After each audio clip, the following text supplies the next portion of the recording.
Hebreos 11 y vamos a leer versículos 11 y 12. ¿Sí? Hebreos 11, 11 y 12, dice así el texto: por la fe también la misma Sara, siendo estéril, recibió fuerza para concebir y dio a luz aún fuera del tiempo de la edad, porque creyó que era fiel quien lo había prometido. Por lo cual también de uno, y ese ya casi muerto, salieron como las estrellas del cielo en multitud y como la arena innumerable que está a la orilla del mar. Oramos. Amado Padre, encomendamos una vez más la enseñanza de la palabra, la guía de tu Espíritu. Damos gracias por poder congregarnos en esta mañana. Gracias por haber dispuesto todo para que cada uno pueda llegar, participar de este tiempo de adoración con los cánticos, y ahora queremos adorarte con la exposición de tu palabra. Que nuestros corazones puedan postrarse en adoración al escuchar la voz del Espíritu. Deseamos eso, Padre, que sea tu Espíritu tratando con nuestras almas en esta mañana. Pedimos tu bendición en nombre de Jesús. Amén. Muy bien, pueden tomar ahí sus asientos. Muchas gracias. Bueno, para quienes no conocen el relato bíblico, ¿sí? Sara era la esposa del conocido Abraham. Es el hombre del que hablamos la semana pasada, siguiendo el texto ahí en Hebreos capítulo 11. Y ese hombre Abraham es a quien Dios salvó y llamó a vivir en la tierra de Canaán como un peregrino. Eso fue lo que vimos con la gracia de Dios la semana pasada. ¿Sí? Un peregrino dando testimonio de que su vida le pertenecía a Dios, ya no le pertenecía a sí mismo.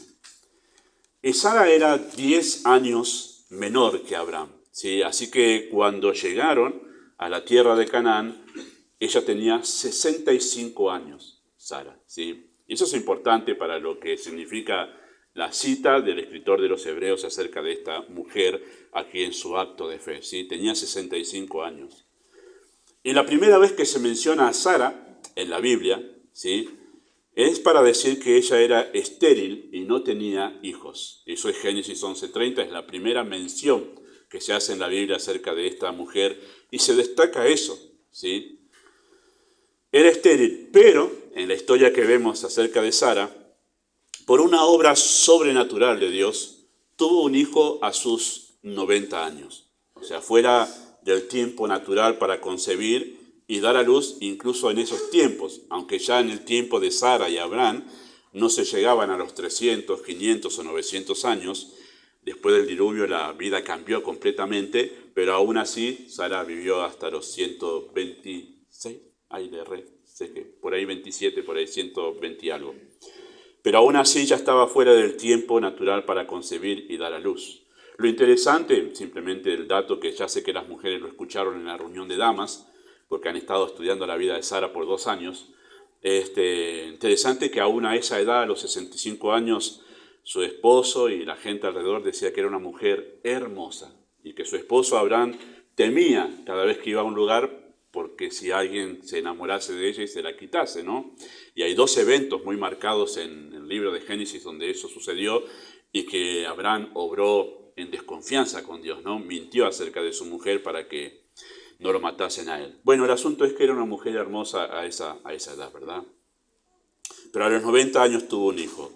Su historia, la historia de Sara, se registra en los capítulos 11 al 23 del libro de Génesis, que no lo vamos a leer, pero si usted dice, no conocía de Sara, bueno, está en el libro de Génesis, capítulo 11, hasta el capítulo 23 del libro, ¿sí?, de Génesis.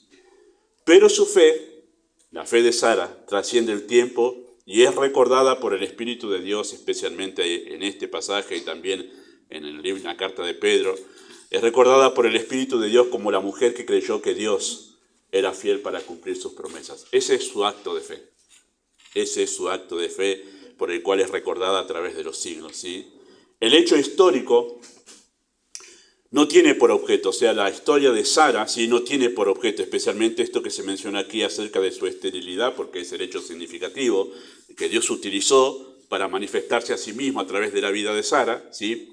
El hecho histórico no tiene por objeto dar falsas esperanzas a todas las mujeres que no pueden tener hijos. Y eso es una de las cosas que debemos entender cuando entramos a un hecho histórico. El hecho histórico señala algo que aconteció en un momento con una persona particular, en un trato de Dios particular. A veces hay una mala interpretación sobre los hechos históricos de la Biblia, y es que a veces pensamos, bueno, ¿viste cómo Sara pudo, no era estéril? Vos también. Y es una falsa esperanza, porque no ha pasado así con todas las mujeres. Dios no tiene el mismo plan con todas las mujeres que no pueden tener hijos, ¿sí? Así que tengamos cuidado con interpretar eso mal. O, por ejemplo, ¿viste? Dios abrió el mar Rojo, vos podés que se abra el riachuelo y pasar en seco. No, no es así, no funciona así la interpretación bíblica acerca de los hechos históricos. Hay otra intención del escritor y del espíritu, obviamente, al señalar estos hechos.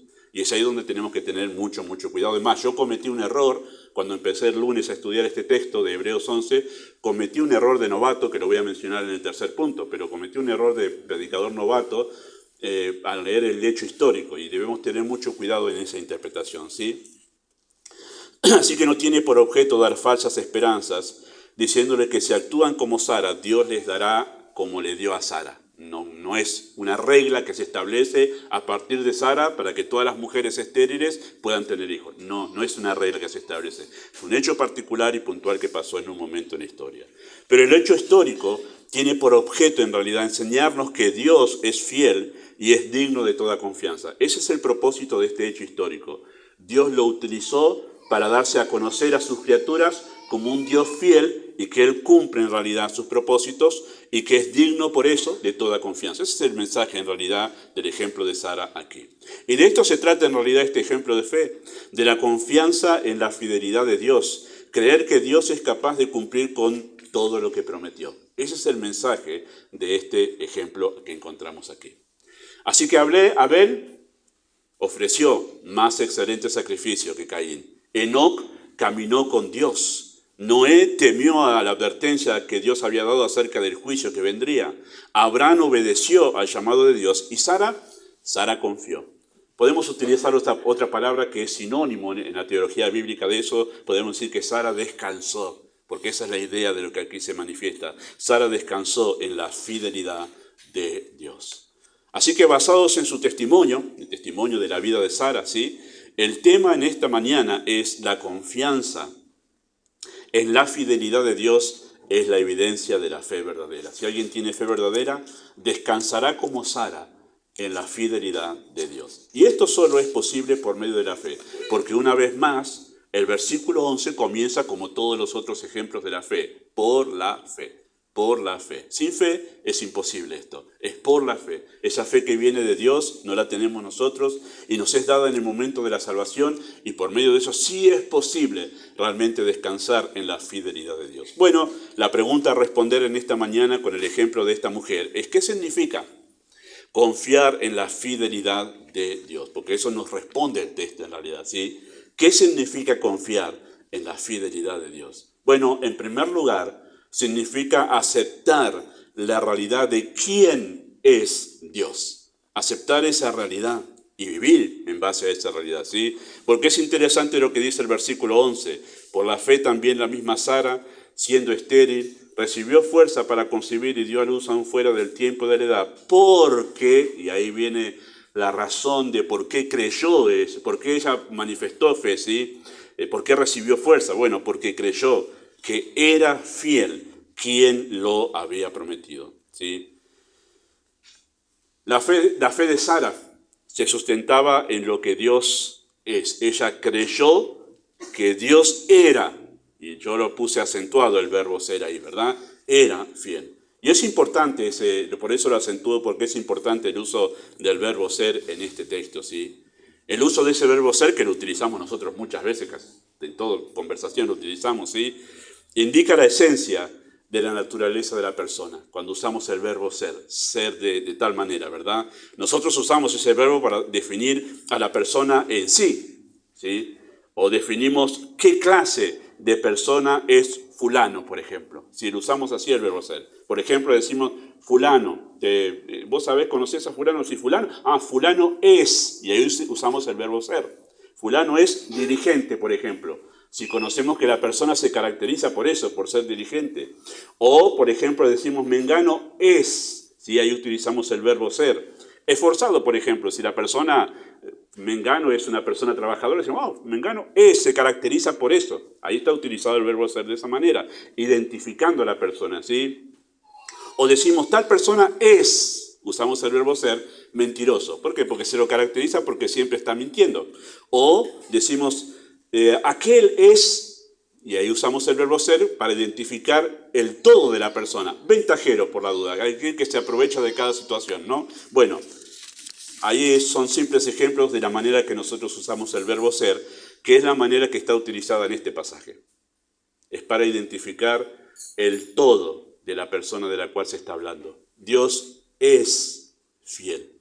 Es característica distintiva de su persona y de su esencia. Eso es lo que está queriendo hacer acentuar el escritor de los Hebreos, ¿verdad? Los Hebreos.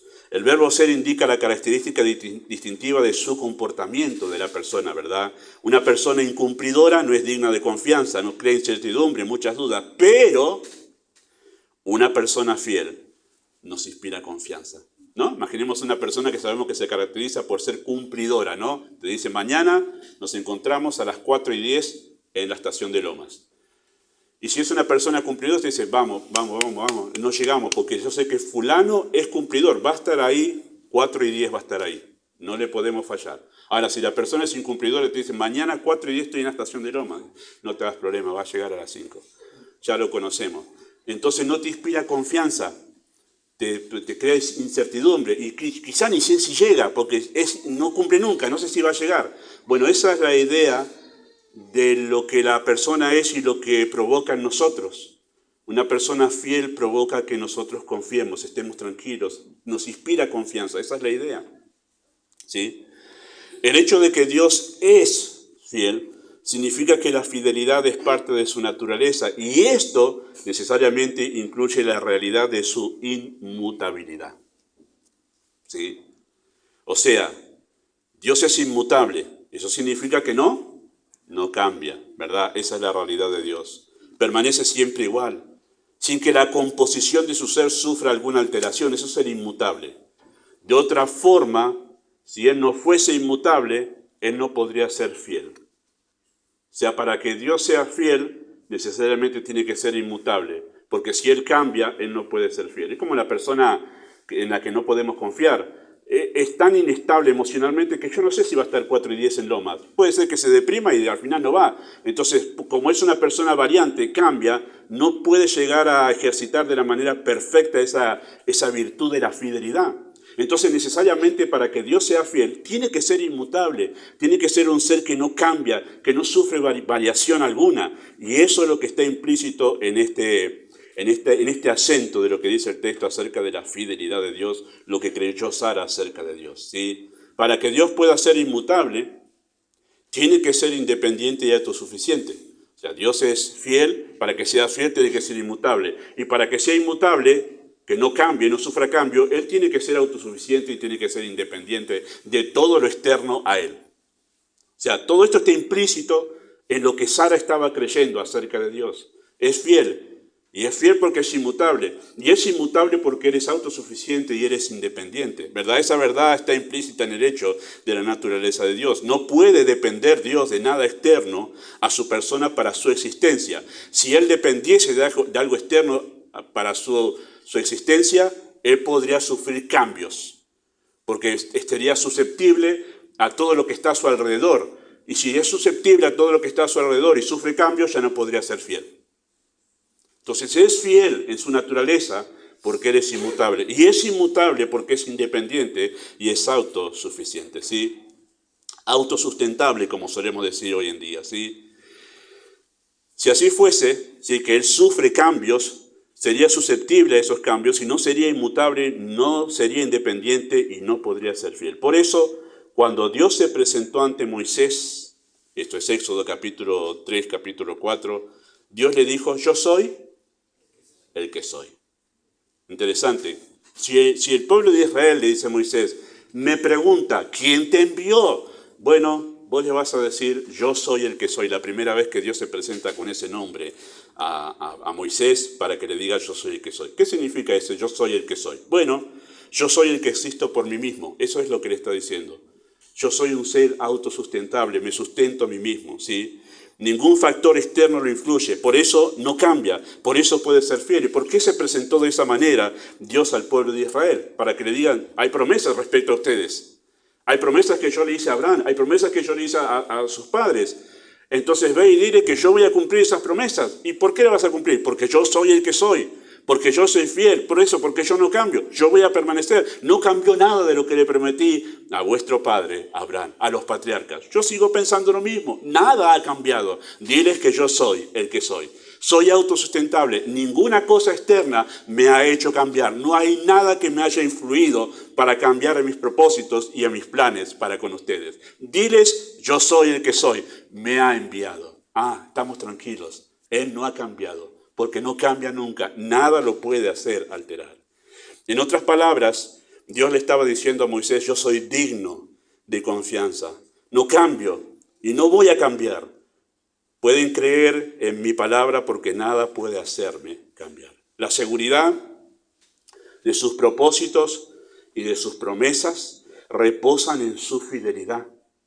La seguridad del cumplimiento de los propósitos y las promesas de Dios reposan en su fidelidad y su fidelidad reposa en su inmutabilidad. Por eso es que podemos confiar que es fiel, porque no cambia. Creer en la fidelidad de Dios demanda creer en su autoexistencia. Pero además, para que pueda ser fiel a su palabra, cumpliéndola en tiempo y en forma, además de ser autosuficiente, autoexistente, Dios necesita ser todopoderoso y tener completa autoridad o autoridad absoluta, ¿sí? Él debe controlar los eventos y las personas para que nada ni nadie altere sus propósitos. Él es fiel, significa que va a cumplir siempre. Ahora, para eso tiene que ser inmutable, Él no puede cambiar. Pero además tiene que controlar todas aquellas cosas que sí cambian. Todas aquellas cosas que son las cosas creadas que sí cambian. Incluso tiene que controlar a las personas que cambiamos, que mutamos, que hoy estamos re bien y mañana estamos re abajo. ¿Cómo controla Dios eso? Bueno, tiene que ser un ser soberano, todopoderoso para poder controlar todas las circunstancias y todas las personas para que sus propósitos lleguen a firme cumplimiento en tiempo y forma, como Él lo diseñó. Así que tiene que ser autosuficiente, pero también tiene que ser todopoderoso y tener toda autoridad. Si no pudiese Dios controlar eventos, tiempos y personas, le sería imposible a Dios garantizar el cumplimiento de sus planes y promesas. Por ende, si no puede garantizar el cumplimiento de planes y promesas, tampoco sería un Dios fiel. Para que sea un Dios fiel como la Biblia lo presenta, necesariamente tiene que ser inmutable, pero también tiene que ser todopoderoso. Porque tiene que garantizarme a mí que muy a pesar de todas las cosas que cambian, sus propósitos se van a cumplir. Y cuando Sara estaba creyendo que Dios es fiel, estaba creyendo en un ser inmutable que no cambia y un ser todopoderoso que lleva adelante sus propósitos y planes, ¿sí? Así que necesariamente su fidelidad, la de Dios, demanda que sea todopoderoso, ya que sus promesas y sus planes demandan tener todo poder.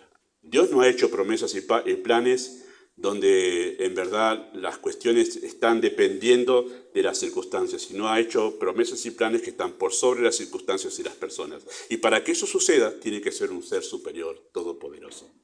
Así que la fidelidad de Dios reposa no solamente en su inmutabilidad, sino también en su omnipotencia. Cuando Sara creyó que Dios era fiel, estaba Sara asumiendo la realidad de un ser asombroso, autosustentable y todopoderoso. Ella tenía la seguridad del cumplimiento de la promesa debido a su conocimiento de quién y cómo era Dios. Y me encanta este acto de fe, porque es el acto de fe.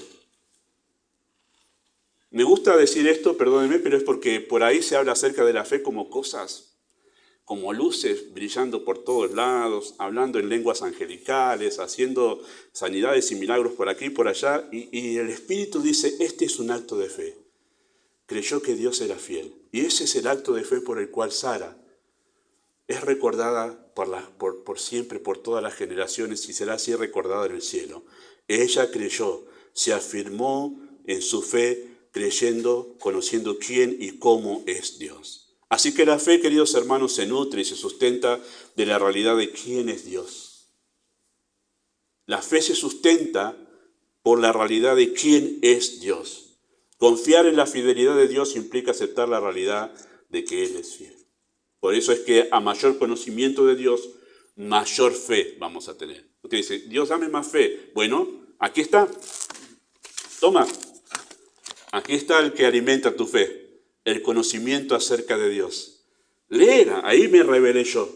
Ahí está todo acerca de mi persona. Cuanto más conozcas de mí aquí, mayor, más grande será tu fe. Así enseña la Escritura. En segundo lugar, confiar en la fidelidad de Dios significa aceptar la realidad de nuestra incapacidad. Me encanta el texto, sí, lo disfrutaba mientras estudiaba. Versículo 11, por la fe también la misma Sara, siendo estéril. Ella no confió cuando llegó el hijo ya, sino antes, siendo estéril, ¿sí? Siendo estéril. Esa pequeña expresión es muy significativa, encierra mucho allí. Para Sara, por sí solo, ¿sí? El hecho de no poder tener hijos ya era un problema para Sara, ¿sí? Por la cultura y por todo lo que se vivía en ese tiempo. Pero se volvió ese hecho mucho más difícil de sobrellevar cuando Dios le reveló a ellos, a Abraham y a Sara, ¿sí? Su propósito. ¿Cuál era el propósito de Dios? Que consistía en hacer de ellos una gran nación. De su descendencia una gran nación. Así que a su esterilidad se sumaba el hecho de que ya había pasado el tiempo, además, natural, en que podía llegar a concebir y dar a luz. Quizás Dios venía y decía, ella era estéril, pero Dios trajo promesa, bueno, todavía estoy dentro del tiempo de la edad de las mujeres para poder concebir, y Dios va a hacer algo acá. Bueno, no, tampoco eso, porque ya había pasado el tiempo en que una mujer podía concebir y dar a luz. Pero además el problema no era solo eso, el problema era su esposo. Y alguna mujer dirá, sí, siempre es el esposo. No, es un chiste, es un chiste. El problema no era solo la esterilidad, sino que Abraham también estaba avanzado en años. Tenía 10 años más que ella. ¿Sí? Como nosotros. Tengo 11 años más que mi esposa. Y según el verso 12 de nuestro texto, físicamente era débil Abraham. Dice, de uno y ese ya casi muerto. Noten cómo se los describe Abraham aquí. De uno, versículo 12, de uno y ese ya casi muerto estaba. Como para que, ¿cómo hacemos entender la condición física de Abraham en ese momento? Para que después los maestros de escuela dominical puedan usar una buena imagen que refleje la realidad de Abraham. Dice, estaba como muerto, casi muerto, ¿sí? Y lo mismo dice Pablo acerca de Abraham cuando recuerda ese momento de acto de fe. Dice así en Romanos 4:19, y no se debilitó en la fe Abraham al considerar su cuerpo que estaba ya como muerto, siendo de casi 100 años. Bueno, así que además de su esterilidad, se le sumaba el problema de Sara, de que su esposo tenía un cuerpo ya como muerto. ¿Sí? O sea, humanamente esto era imposible que sucediera. O sea, que Dios forme una nación cuya descendencia sea innumerable como las estrellas del cielo, como la arena que está a la orilla del mar, eso era humanamente imposible. Eso no podía suceder humanamente. ¿Sí? Que sucediera eso, que lo que Dios había prometido era humanamente imposible. Bueno, ¿cómo podría Dios entonces formar una nación si ellos no podían tener humanamente descendencia? Vamos a hacer otra pregunta en realidad a esto. ¿Por qué Dios los escogió a ellos para semejante plan? ¿No? Uno se empieza a razonar lógicamente. Bueno, tengo que formar una nación, la nación de la cual va a venir el Mesías. Va a ser innumerable, va a ser grandísima. ¿A quién elegiríamos nosotros si estamos ahí? Y vamos a elegir una pareja joven y sana. Que tengamos que la descendencia está garantizada. Eso, ¿por qué no hizo eso Dios? Era mucho más fácil el asunto humanamente hablando, ¿no? ¿No sería más lógico eso, haber escogido un matrimonio joven y saludable? Bueno, lo interesante es que Dios no hizo su plan, porque esto no es que Dios fue viendo cómo sucedían las cosas, sino que es el resultado de un plan. Dios no hizo su plan basado en las capacidades humanas. Si así fuese, ¿qué garantía tendríamos de su cumplimiento? Si Dios hace el plan basado en las capacidades humanas, ¿cómo podría ese plan ser seguro cuando los humanos somos susceptibles de cualquier cambio? Un pequeño bichito microscópico entra en nuestro cuerpo y hasta puede provocar la muerte. ¿qué garantía daría Dios si su plan fuese hecho dependiendo Él de las capacidades humanas? Interesante eso, ¿no? Ahí está la primera razón por la cual Dios no hace así su plan. El plan de Dios está hecho al tamaño de Dios, para que sea realizado por un poder que excede la capacidad humana. Así está hecho el plan de Dios. O sea, está hecho para que lo haga solamente Dios y ningún otro ser. Así está hecho el plan de Dios. O sea, Dios no pensó, bueno, a ver cuántos elementos tengo, cuántos creyentes va a haber, con cuántas capacidades tiene, vamos a hacer el plan, fulano tiene capacidad, acá hacemos acá corregimos, porque no. Dios no hace su plan así. Lo hace pensando en su capacidad, en su omnipotencia, en su fidelidad, en su justicia y en su amor. Está hecho de esta manera porque el propósito de Dios no es exaltar las virtudes humanas, sino glorificarse a sí mismo a fin de que la criatura pueda conocer su grandeza y mediante este conocimiento la criatura pueda hallar plenitud de vida. Dios lo hizo así. Porque no está pensando en la criatura. Nosotros tenemos un pensamiento muy humanista, hermanos. Siempre somos el centro del plan de Dios. Y todos en nuestro pequeño universo, todo Dios centrado en nosotros.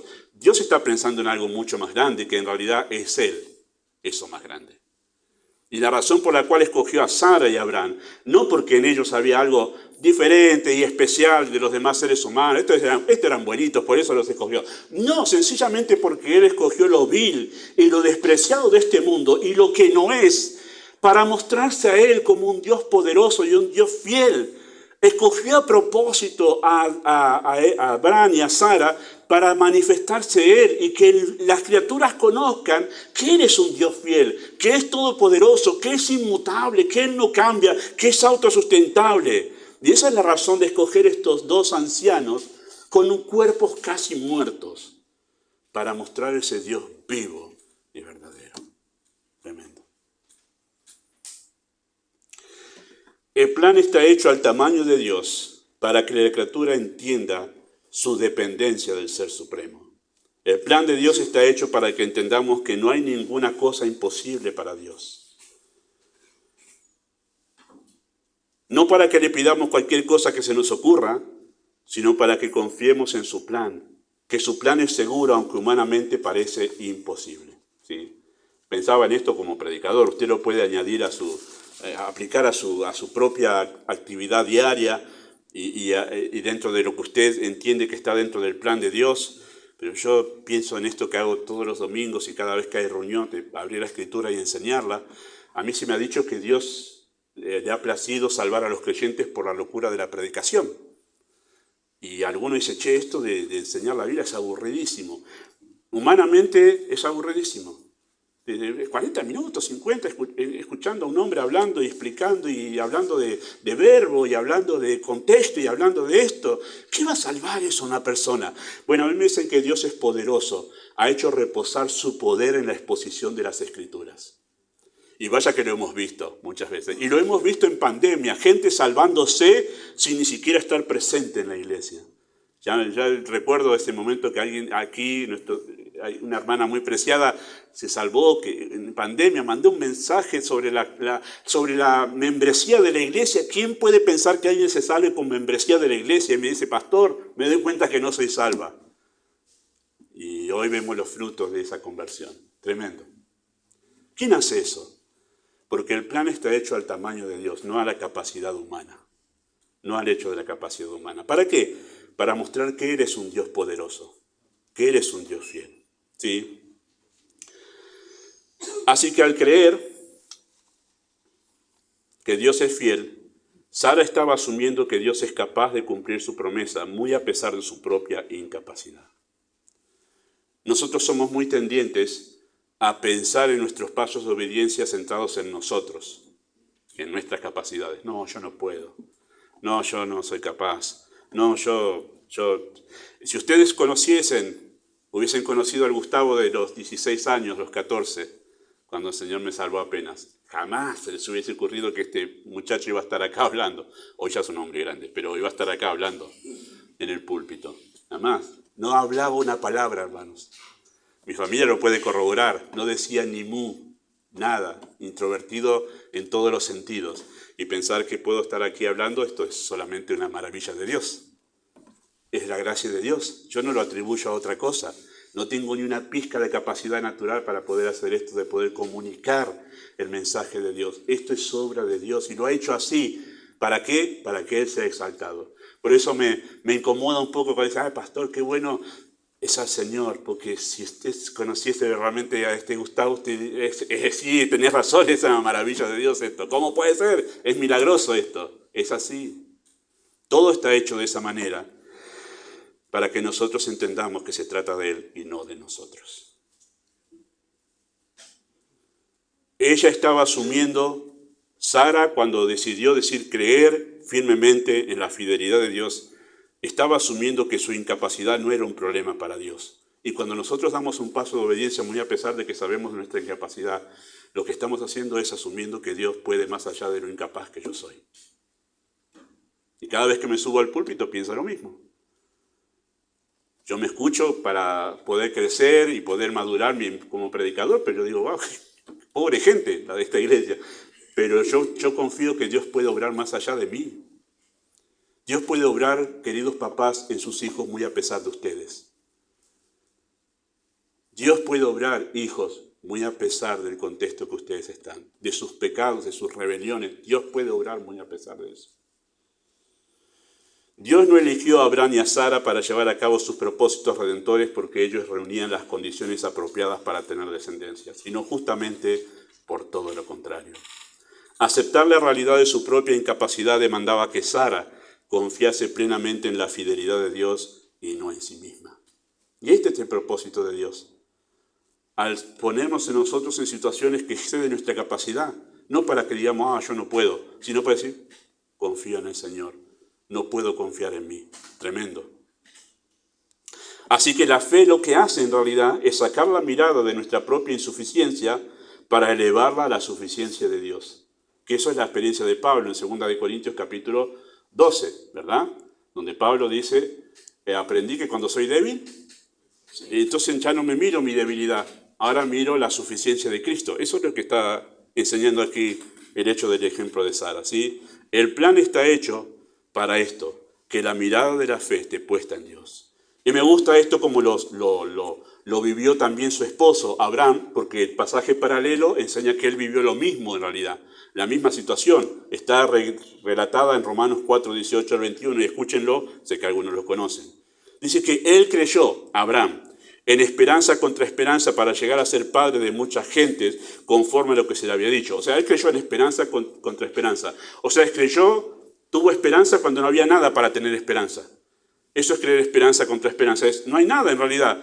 Mi cuerpo está como muerto, mi esposa es estéril, está anciana, fuera del tiempo y la edad. No hay ninguna razón humanamente para que yo tenga esperanza. Pero él tuvo esperanza igual. Esperanza contra esperanza. Esa es la idea de lo que Pablo dice aquí. Él creyó en esperanza contra esperanza. ¿Para qué creyó en esperanza contra esperanza? ¿Para los deseos propios? No, para llegar a ser lo que Dios le dijo que iba a llegar a ser. Padre de mucha gente, conforme a lo que se le había dicho. Y no se debilitó en la fe, y ahí viene lo maravilloso, al considerar su cuerpo, que estaba ya como muerto, siendo de casi 100 años, o la esterilidad de la matriz de Sara. Tampoco dudó por incredulidad de la promesa de Dios, sino que se fortaleció en fe, dando gloria a Dios con esto, plenamente convencido de que era también poderoso para hacer todo lo que había prometido. Me encanta eso. No estaba mirándose a sí mismo Abraham, sino a Dios que puede. Yo no puedo, Dios sí puede. Esa es la idea. ¿Sí? Creyó cuando no había ninguna evidencia visible para tener esperanza. Tuvo esperanza cuando había sobradas razones para no tenerla. ¿Sí? Uno de los mayores problemas es que miramos con los ojos de la incredulidad o nos miramos con los ojos de la incredulidad y no con los ojos de fe. La incredulidad hace que nos miremos a nosotros mismos. La fe hace que miremos a Dios. En tercer lugar, ¿qué significa confiar en la fidelidad de Dios? En tercer lugar, es aceptar la realidad de nuestra infidelidad. Aceptar la realidad de nuestra infidelidad. Quizá, hablando humanamente, ¿sí? Hago ese acento, hablando humanamente, desde el plano divino es otra cosa, desde el plano humano, ¿sí? Si había alguien que no merecería estar en el libro de los seres de la fe, esa es Sara. humanamente hablando, ¿sí? ¿Por qué? Porque el relato del Génesis parece ser contradictorio con los hechos de una persona de fe. Cuando uno lee esos capítulos 11 al capítulo 23 del libro de Génesis, uno no ve una persona de fe. Dice, momento, ¿qué pasó? Acá, Hebreos 11 habla algo que no podemos hacerlo encajar en el relato histórico. Y ese fue mi problema el lunes cuando empecé a leer. Me sentía un poco frustrado porque yo buscaba los hechos de fe de Sara para poder apoyar lo que Hebreos capítulo 11 y me encuentro que en el relato no encuentro nada que encaje con todo esto que dice Hebreos 11. Y me dije, acá hay una contradicción. Trataba de encontrar un paralelo entre la expresión por la fe y los hechos registrados en Génesis 11 y me confundí y cometí un error de novato. Yo me centré en Sara y quería encontrar cosas en Sara cuando el texto me lleva a Dios. Y ese fue mi error de novato al leer un contexto histórico. El contexto histórico no está para que veamos a las personas, sino a Dios cómo actúa en ese momento. Y ese fue mi error cuando empecé a estudiar. Acá no me encuentro nada. ¿Por qué? Porque Sara no fue fiel como nosotros imaginamos que era fiel.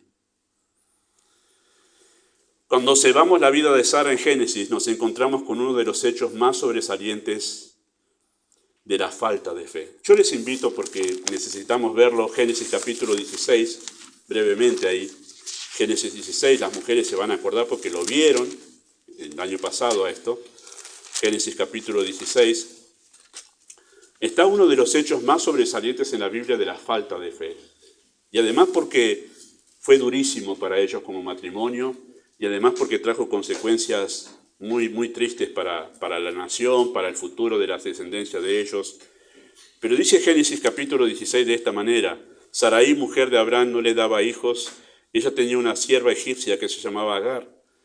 Dijo entonces Sarai a Abraham: ya ves que Jehová me ha hecho estéril, te ruego pues que te llegues a mi sierva, quizá tendré hijo de ella. Y atendió Abraham al ruego de Sarai. Tremendo lo que sucedió allí. Es muy triste lo que sucedió allí, ¿sí? En la vida de Sara y de Abraham. Ese capítulo revela, el capítulo 16, toda la realidad del corazón de Sara. Y un conocido predicador, ¿sí?, tiene un libro escrito escribió acerca de Sara, ¿sí?, acerca de su historia, y describe así a Sara. Y me parece que está bastante cercano a lo que vemos en el relato histórico. Dice así: los defectos de Sara son suficientemente obvios. Sin ninguna duda había caído. Su fe se debilitó con el tiempo. Su propio corazón la llevó por el camino equivocado. Esas faltas eran muy visibles e incuestionables. Si esto fuera todo lo que sabemos acerca de Sara, podríamos estar tentados a describirla como una arpía, una mujer áspera y dura, implacablemente egocéntrica y temperamentalmente. No fue siempre ese el tipo de persona que genera en forma natural nuestra comprensión y simpatía al conocerla. El capítulo 16, después cuando sigue, su sierva quedó embarazada de su esposo y la sierva empezó a asumir una actitud de arrogancia frente a su señora, de tal manera que no sabemos el detalle, pero sabemos que como que la sobraba, solemos decir nosotros en nuestro idioma popular. Y empezó a sentir ese acoso Sara, y entonces le pidió a su esposo que la despida. Simplemente cosas importantes para decir, para entender el contexto. Era otro momento, otra situación, otra cultura. En la ley de Ur, de los caldeos, que era la ley de Hammurabi, ¿sí?, en esa ley se estaba escrito que si una esposa no podía tener hijos, estaba permitido por la ley que podía el esposo utilizar a su sierva para que tenga descendencia y hacer ese su hijo, prohijarlo, ¿no? Esa sería la idea de la ley de Hammurabi. Entonces, cuando Sara pensó en esto, pensó según las leyes de su cultura, la cultura anterior, ¿sí? Así que lo pensó de esa manera. Ya que Dios no me da, y ahí es donde su fe decayó. ¿Dónde vemos acá ese que cree en la fidelidad de Dios? No lo vemos. Este es el problema. Y este es mi gran conflicto con Sara en ese momento. No veo una mujer que cree en la fidelidad de Dios, sino que creía en las leyes humanas. Dijo, dale, vamos adelante. Y no sabemos qué pasó con Abraham aquí, pero se dio a lo que su esposa dijo. Quizá tenga que ver por el carácter de Sara. Quizás sí es así como este predicador la ve y la describe como una mujer impetuosa, una mujer a la que era difícil decirle que no, con un carácter que arremetía y que iba adelante y no había manera de pararla. Incluso cuando dice despedirla, y Abraham que se iba a decir, la vamos a despedir para que mi esposa no se enoje. Tremendo, era la situación como esta mujer gobernaba con su carácter todo el hogar y era terrible cuando justamente estaba sin confianza en Dios. Todo lo que sucedió aquí. Bueno, algunos de ustedes conocen la historia, no la vamos a leer, pero la sierva se fue, Dios hace volver a Agar para que se ponga sumisa bajo la mano de su señora. Lo cierto es que nació Ismael. Y llega después capítulo 17 del libro de Génesis. Noten capítulo 17.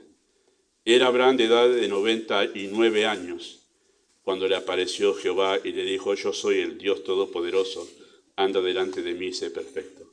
13 años después de Génesis 16 viene Génesis 17. Entre los dos capítulos hay 13 años. ¿Se imagina? Piense usted en esa situación como matrimonio. ¿Qué habrá pensado Sara? ¿Qué habrá pensado Abraham? Cuando vieron todas como decimos nosotros, cuando las fichas le cayeron y se dieron cuenta del error que habían cometido. Bueno, yo me imagino a mí en ese lugar. Dios ya no me quiere, su plan seguro cambió para conmigo, no va a cumplirse, va a elegir a otros. Todas las cosas que pensamos nosotros cuando fracasamos. Pero llega Génesis 17 y Dios le dice, yo soy el Dios Todopoderoso. No te mires a vos, volvé tu vista a mí. Yo soy el Dios Todopoderoso. Nuestra vista siempre vuelve a nosotros, y Dios dice, mírame a mí.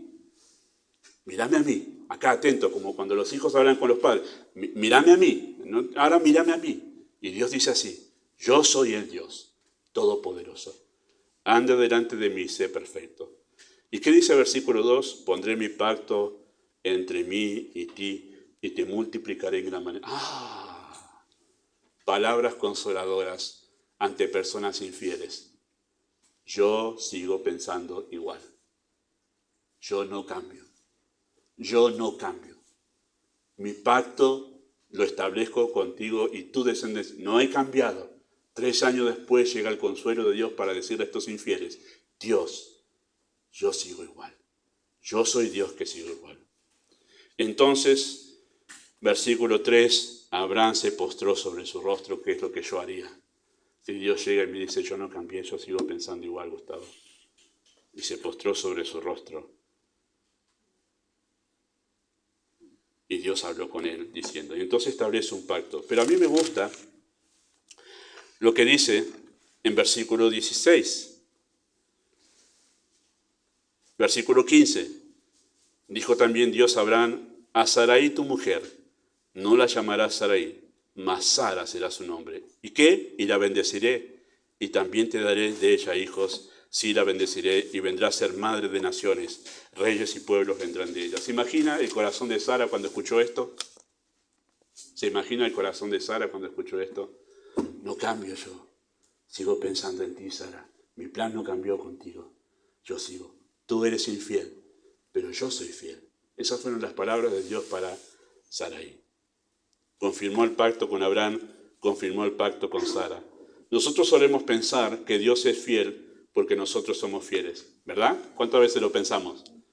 O esta semana, ¿cuántos pecados? Menos que la otra fueron, menos pecados. Dios debe estar más de mi lado ahora esta semana. Y esta 10 pecados más que la semana pasada. Dios está un poquito más lejos de mí. Pero eso pensamos humanamente nosotros. Pensamos que Dios se maneja con nuestra fidelidad. Si somos más fieles, Él es más fiel. Si somos menos fieles, Él es menos fiel. Y no funciona así. No funciona Dios de esa manera. ¿Por qué Él no puede dejar de ser fiel, aunque nosotros somos infieles. Porque Él no puede. ¿Y qué dice Pablo en Timoteo? No puede negarse a sí mismo. O sea, si Dios deja de ser fiel, deja de ser Dios. Eso es lo que Pablo dice. No puede dejar de ser fiel, porque si deja de ser fiel, Él deja de ser Dios. Si Él niega su fidelidad, si Él es infiel para con nosotros, Él está negando que Él es Dios. Está negando que es autosustentable, que es omnipotente, que es inmutable. Está negando todo eso si Él deja de ser fiel. Él no puede dejar de ser fiel, dice Pablo. Por eso es que aunque nosotros somos infieles, Él permanece fiel.